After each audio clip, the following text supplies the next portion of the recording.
पारस पत्थर की कहानी। बहुत पुरानी बात है। एक किसान था, उसके पास सैकड़ों एकड़ जमीन थी।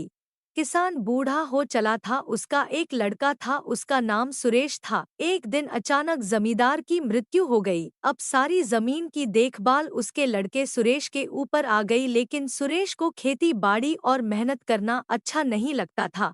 वह जल्द ही बहुत अमीर बनना चाहता था। तभी किसी ने उसे पारस पत्थर के बारे में बतलाया। पारस पत्थर एक ऐसा पत्थर होता है जिसे किसी भी धातु से स्पर्श करने पर वह धातु सोना बन जाती है। सुरेश किसी भी कीमत पर पारस पत्थर पाना चाहता था। उसने पारस पत्थर ढूंढने का बहुत प्रयास किया, किंतु उसे पारस पत्थर कहीं नहीं मिला। पारस पत्थर के लिए उसने कई लोगों से संपर्क किया, किंतु वह पारस पत्थर पाने में असफल रहा। आसपास के ठगों को पता चल गया कि सुरेश किसी भी कीमत पर पारस पत्थर पाना चाहता है। ठगों ने पारस पत्थर का लालच देकर सुरेश से लाखों रुपए ठग लिए। ठगों के बाद सुरेश ढोंगी बाबाओं के जाल में फंस गया। ढोंगी बाबाओं ने भी सुरेश को लालच देकर बुत-सा पैसा ऐंठ लिया। पारस पत्थर के लोभ में सुरेश को बहुत नुकसान हुआ और उसे अपनी कई एकड़ जमीन भी बेचनी पड़ी। सुरेश की पत्नी हमेशा उसे समझती कि इन सब बातों में मत पड़ो, अपने पास बहुत जमीन है, उसी में खेती करो।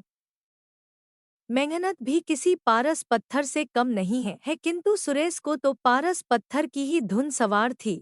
एक दिन गांव में बहुत पहुंचे हुए संत आए।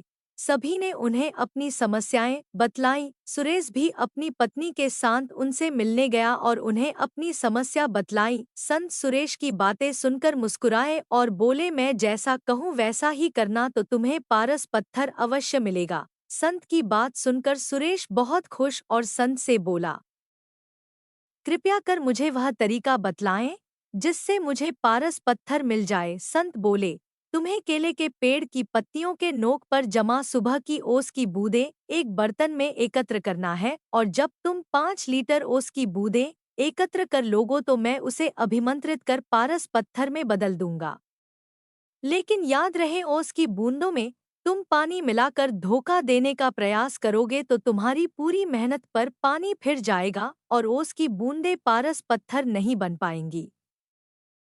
यह काम बहुत कठिन था। सबसे पहले सुरेश ने अपनी कुछ जमीन पर केले के पेड़ लगाए। केले के पेड़ धीरे धीरे बढ़ रहे थे, किंतु इतने पेड़ों से वह ओस की सिर्फ कुछ ही बूंदें एकत्र कर पा रहा था। उसे लगा, इतने केले के पौधों से 5 लीटर ओस एकत्र करने में तो उसे सालों लग जाएंगे। उसने फिर कुछ केले के पौधे और लगाए। इस तरह करते करते उसने अपनी लगभग पूरी जमीन पर केले के पेड़ लगा लिए।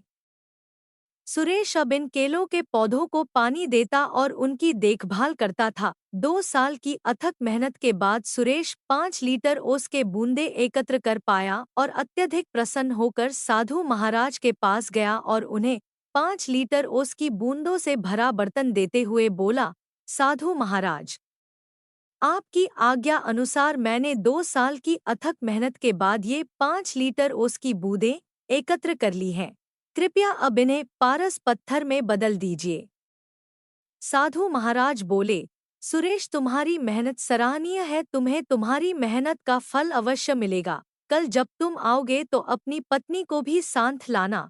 सुरेश खुश होकर अपने घर चला गया और पत्नी को सारी बात बतलाई। दूसरे दिन दोनों पति पत्नी जल्दी उठकर नहा धोकर साधु के पास पहुँचे। साधु ने सुरेश को देखकर कहा, सुरेश, मैंने ओस की बूंदों को पारस पत्थर में बदलने के बहुत प्रयास किया, किंतु मैं उन्हें पारस पत्थर में नहीं बदल सका। यह सुनकर सुरेश बहुत उदास हुआ और साधु से बोला, आपके कहे अनुसार मैंने 2 साल अथक मेहनत करके 5 लीटर ओस की बूंदें एकत्र की, किंतु मेरी मेहनत बेकार गई। अपने भी दूसरे लोगों की तरह मुझसे झूठ बोला।